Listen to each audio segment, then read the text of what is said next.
প্রেমে পড়ার মতো এত আনন্দদায়ক কিছু কি আছে পৃথিবীতে? আমি এখনো একটা মেয়েকে অসম্ভব ভালোবাসি, অসম্ভব। কে সে? এটা বলা ঠিক হবে না, ওর ক্ষতি হবে।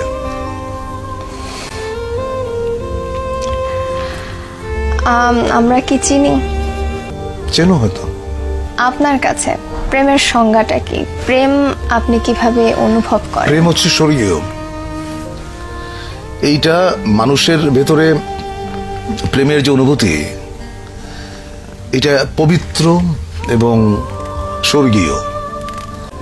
প্রেমের চাইতে ভালো বিষয় মানব ইতিহাসে নাই। আমি শুধু মানুষের প্রেমের কথা বলছি না। একটা মানুষ একটা বৃক্ষের সঙ্গে প্রেম করতে পারে, একটা মানুষ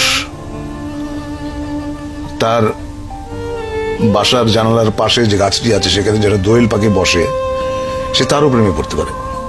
সাধারণত আমরা প্রেম বলতে বুঝি খুব ছোট্ট কথা, সেটা হচ্ছে যে একটা ছেলে একটা মেয়ে।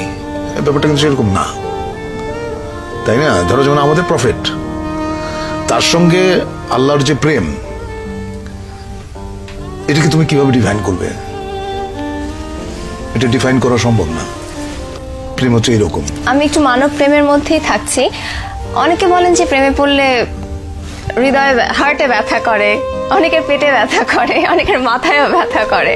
তো আপনার ক্ষেত্রে প্রেমে পড়লে সেই ব্যথাটা কেমন? সেটা তোমার মনে হয় যে পেটের উপর একটা প্রজাপতি নাচতেছে, এবং প্রেমের ব্যথার মতো এত মিষ্টি ব্যথা বোধহয় পৃথিবীতে নাই। প্রজাপতি নাচলে কেমন লাগে সেটা একটু আপনার কাছ থেকে শুনি। এটা আসলে বোঝানো সম্ভব না। তুমি হয়তো কাউকে ভালোবাসো বা কারো প্রেমে পড়েছো, তুমি তোমারটা তোমার মতো করে বুঝবে, আমি আমারটা আমার মতো করে বুঝবো। আমি যখন বালক ছিলাম তখন প্রেম বলতে যেটা বুঝতাম, পরিণত বয়সে এসে আমি দেখলাম প্রেম আসলে অন্যরকম। পার্থক্যটা কি? পার্থক্যটা অনেক অনেক অনেক। আমি তো ধরো যেমন প্রথম প্রেমের যে অনুভূতি, সেটা হচ্ছে যে বই পড়ে, শরৎচন্দ্র বা বঙ্কিমচন্দ্র পড়ে প্রেম সম্পর্কে একটা ধারণা মাথায় ছিল। ওইটা আসলে প্রেমের অনুভূতি না। প্রেমের অনুভূতি একেবারেই অন্যরকম, একেবারেই। এটা এক একজনের কাছে এক এক রকম, এটা কেউ কাউকে বলে বোঝাতে পারবে না। প্রথম প্রেমের কথা বলছেন, সেটা বইয়ের কথা বললেন, কিন্তু প্রথম মানব প্রেম যদি বলি সেটা হচ্ছে আমি তখন অনেক ছোট। কত বয়স? কত?